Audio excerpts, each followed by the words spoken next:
খুব সুন্দর ভিউ। এটা হচ্ছে দিরাং মনেস্ট্রি। হ্যাঁ, খুব সুন্দর ভিউ। এইটা হচ্ছে মনেস্ট্রির গেট। এই যে গেটের দিকে যাচ্ছি, এটা হচ্ছে মনেস্ট্রি গেট। ওখানে একটা বুদ্ধের মূর্তি রয়েছে ভেতরে।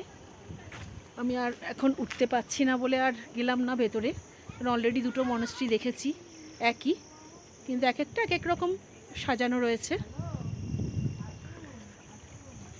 এই যে এরকমই সাজানোটা এক একজনের এক এক রকম, এক একটা মনেস্ট্রিতে এক এক রকম ভ্যারাইটি আর কি। এখানকার পাহাড়ে ভিউটা খুব সুন্দর, খুব সুন্দর ভিউ।